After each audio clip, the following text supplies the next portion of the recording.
بسم الله الرحمن الرحيم والحمد لله رب العالمين وصلى الله وسلم على نبينا محمد وعلى آله وصحبه أجمعين أما بعد لا يزال الكلام في كتاب الصلاة. Nous continuons donc le livre de la prière, le cours numéro 18, le chapitre concernant le adhan. رأينا بالأمس الخلاف المتعلق بحكم الآذان. Nous avons vu hier la divergence liée au jugement du adhan. ورأينا أدلة القائلين بالوجوب. Nous avons vu les preuves de ceux qui voient qu'il est obligatoire de faire le adhan. وأما القائلون بالسنية, en ce qui concerne ceux qui voient que le adhan est une sunnah, فأدلتهم حديث المسيء صلاته.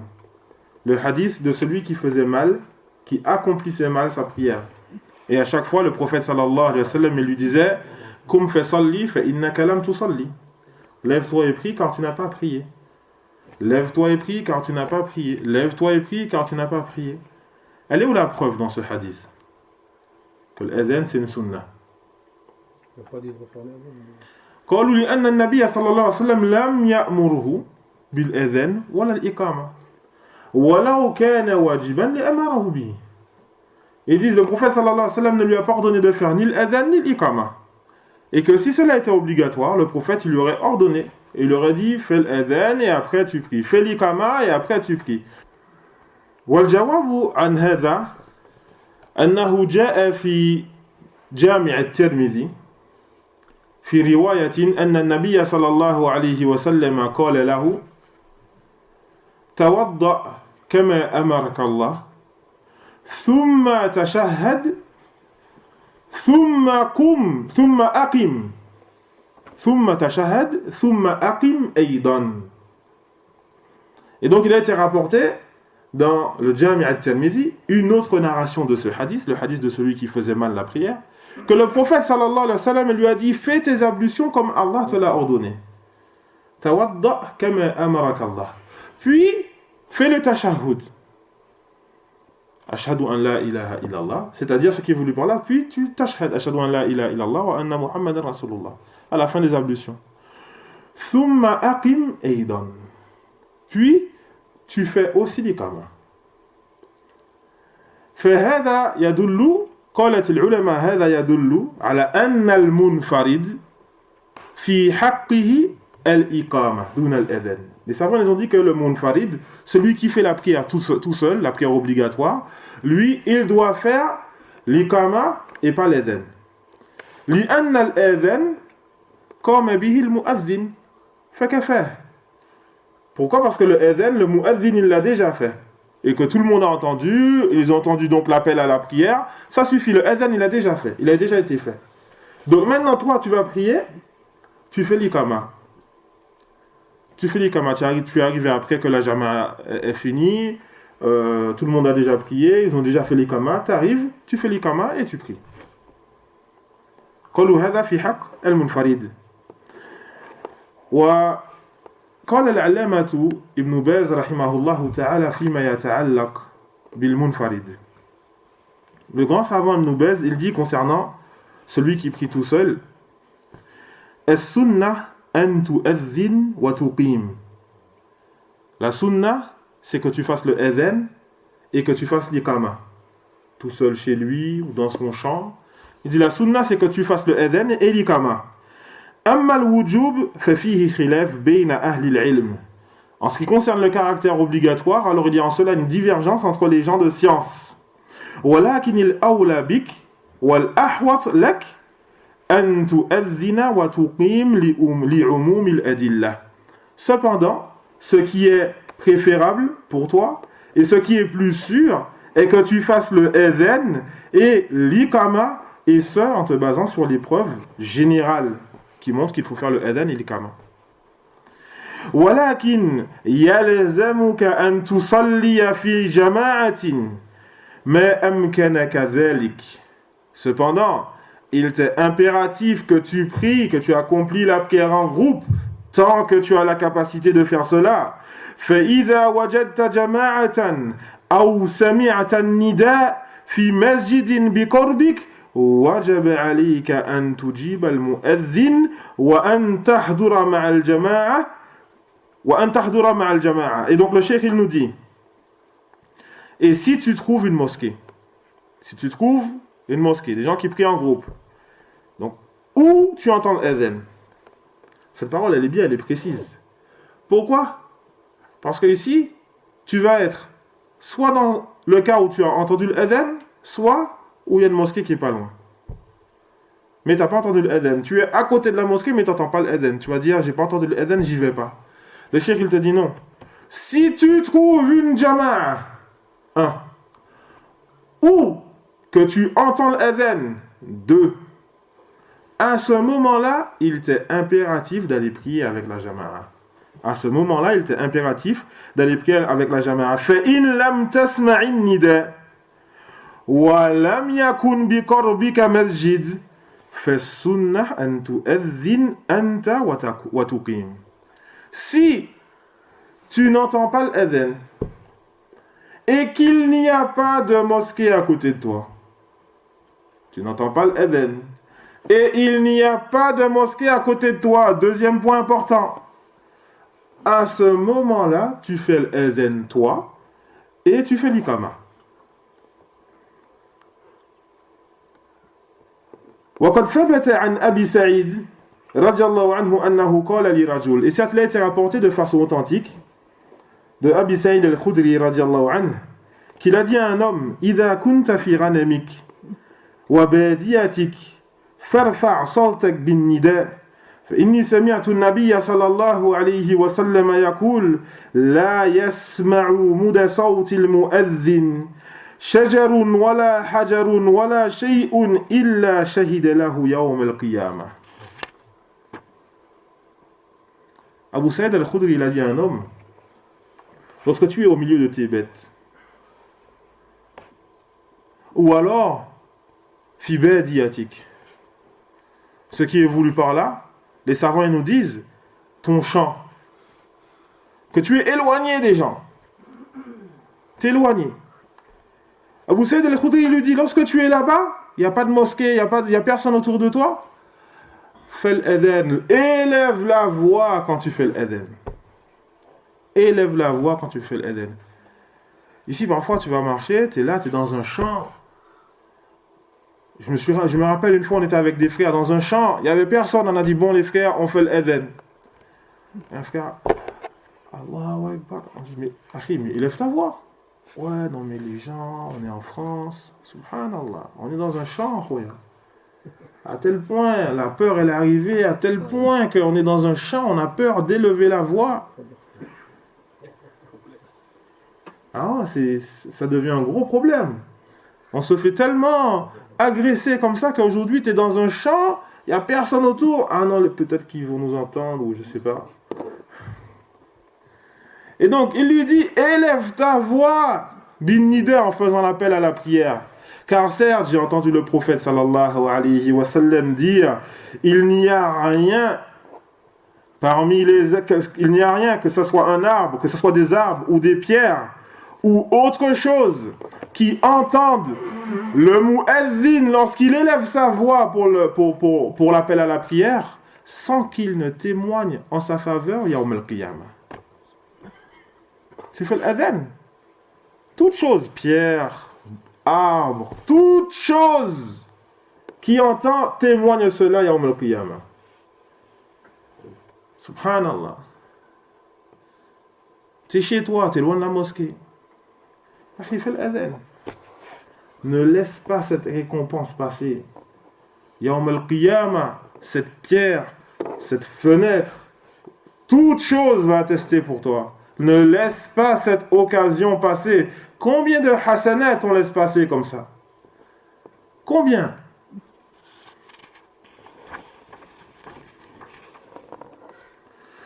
ثم من المسائل التي ينبغي معرفتها ما هو الأفضل الأذان أو الإمامة.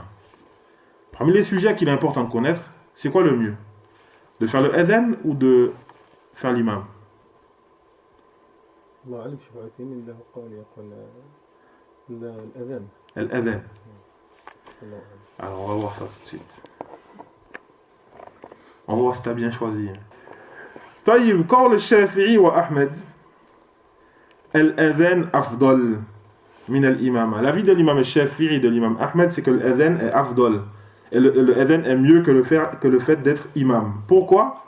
Parce que Allah tabaraka wa ta'ala, il dit وَمَنْ أَحْسَنُ قَوْلًا مِمَّنْ دَعَا إِلَى اللَّهِ وَعَمِلَ عَمَلًا صَالِحًا وَقَالَ إِنَّنِي مِنَ الْمُسْلِمِينَ. Qui a la meilleure parole que celui qui appelle à Allah? Celui qui appelle à Allah et qui accomplit de bonnes actions et qui dit je fais partie des musulmans. قالوا جعل علماء التفسير هذه الآية في المؤذنين. Les savants du tafsir, ils ont dit que ce verset-là, il concerne les mu'adhdhinin, ceux qui font l'adhan.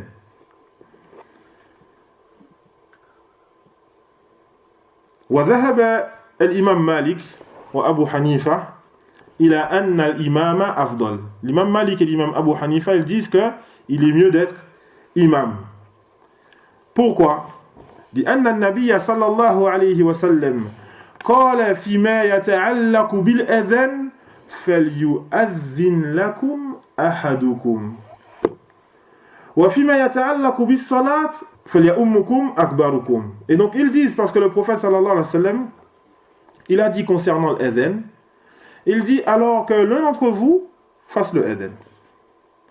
Et concernant la prière, il a dit que le plus grand d'entre vous dirige la prière. Elle est où la preuve ici? Le plus grand d'entre vous. قالوا فيما يتعلق بالأذان النبي صلى الله عليه وسلم لم يعين ولم يأتي بوصف. En ce qui concerne le adhan, le prophète, il n'a pas spécifié, il n'a pas cité de caractéristiques précises. يؤذن أي أحد, n'importe qui il fait l'adhan. Il n'a pas précisé. قالوا أما الصلاة, en ce qui concerne la prière, il a dit al-akbar. Et donc, à ce moment-là, ils disent, cela, ça montre que le mieux, c'est la prière, celui qui dirige la prière. Ensuite, قالوا وعمل الخلفاء الراشدين.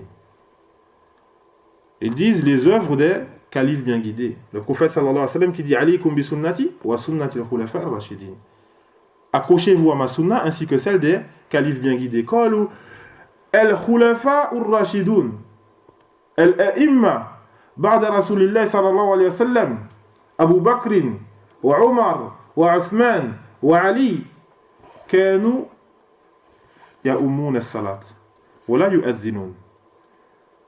Et donc ces quatre que j'ai cités, ils dirigeaient la prière et ne faisaient pas l'adhan. Ils ont dit فهل يتركون كلهم هل يتركون الأفضل. Ils disent est-ce que tous ceux-là vont délaisser ce qui est mieux? Est-ce qu'ils vont délaisser ce qui est mieux? Les quatre? Alors, Ali. Non. Alors maintenant, c'est quoi le mieux? Dis-moi. Alors maintenant, tu as entendu les arguments, c'est quoi le mieux? Allah alam. طيب. ويجاب عن هذا الجواب. Et on répond à cet argument. الخلفاء الراشدون كانوا مشغولين بوظيفتهم العظيمة. Les califes bien guidés, ils étaient occupés par leur fonction, par leur lourde fonction. يصعب عليهم أن يأتوا قبل الصلاة وينظروا هل دخل الوقت أو لم يدخل أو. Il est difficile pour eux de venir avant la salade, de regarder est-ce que le temps de la prière il est arrivé, est-ce qu'il n'est pas arrivé, lorsqu'il est arrivé on fait l'adhan, etc. Attendre un peu encore, ensuite une fois que tu as attendu un peu, tu fais l'ikama. Tandis que celui qui est gouverneur, qui est occupé par les occupations du gouverneur, il vient au moment de l'ikama, il fait l'ikama et après il repart. Et donc ils étaient occupés par leur fonction. Voilà pourquoi جاء وثبت عن عمر رضي الله عنه أنه قال لو كنت أطيق الآذان مع الخليف لأذنت. Il a été rapporté de Omar avec une chaîne de transmission authentique qu'il a dit si j'avais la capacité, yarhamukallah, si j'avais la capacité de faire le adhan en plus de mon rôle de calife, de gouverneur, j'aurais fait le adhan. J'aurais fait le adhan. Et donc, al-afdal, ya ayyuha al-ikhwa, al-adhan. أنت تدعو الجميع إلى الصلاة حتى الإمام أنت تدعوه إلى الصلاة. T'appelles tout le monde à faire la prière, même l'imam tu l'appelles à faire la prière. Et donc لا ينبغي لنا أيها الإخوة أن نترك هذه الفرصة. Il n'est pas convenable, mes frères, qu'on laisse cette occasion, ces récompenses qu'on peut avoir, on les laisse passer comme cela. Pour ceux qui sont loin de la mosquée et qui peuvent faire le adhan chez eux, ne laisse pas passer cette occasion. Fais le adhan. Alhamdulillah. Fais-le. On continue. Wa akhiran, et pour finir, on va pas faire trop long, Inch'Allah. Al-hadithu dalilun ala anna al-adhan yushfa' illa kalimatu at-tawhid fahiya wahdaha. Et donc ce hadith, le hadith qu'on a vu, donc Umira Bilal, Bilal il lui a été ordonné an yashfa' al-adhan. Il lui a été ordonné de rendre le adhan pair et l'ikama impair. Et donc ce hadith est une preuve que le adhan, lorsqu'on le fait, on le fait de façon à être pair. C'est-à-dire qu'on va répéter toute chose 2 fois. Sauf kalimatut tawhid, la ilaha illallah, à la fin du adhan, qu'on va citer une fois. On va citer une fois. Bil ijma'. Les savants les ont divergés concernant at-takbir. Tarbir at-takbir, le fait de prononcer 4 fois le takbir. Quand vous écoutez l'adhan à chaque fois, il récite comment Ali?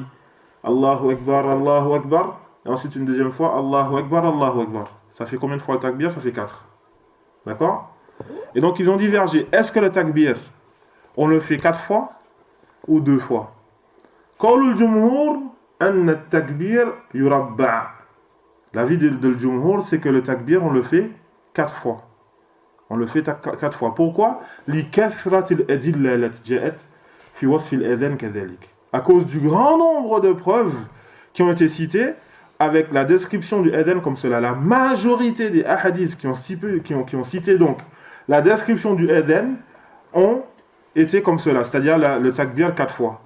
Mais il a été rapporté dans certaines narrations le adhan 2 fois. Ja'a fi ba'd al-riwayat al-takbir marratayn. Le fait de dire 2 fois Allahu Akbar.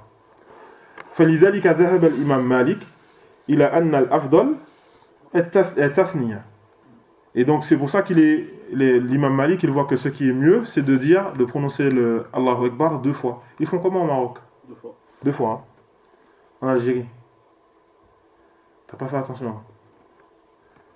Allahu Akbar, Allahu Akbar. Ils disent comment? 2 fois. Hein? Ils disent pas 4 fois. Ça dépend. Ça dépend. Les deux. Les deux. Et donc les ulama ils ont divergé par rapport à ça. Et il y a en réalité beaucoup plus de narrations qui montrent que c'est 4 fois.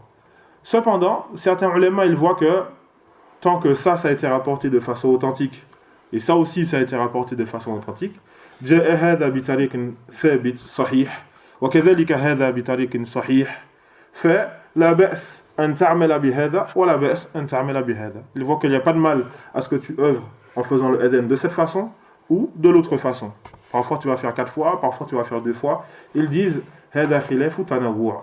C'est une divergence de genre, c'est-à-dire que on peut varier à chaque fois. Inch'Allah ta'ala. On va arrêter là, Inch'Allah. Barakallahu fikum. Subhanakallahumma bihamdik. Ashhadu an la ilaha illa anta astaghfiruka wa atubu ilayk.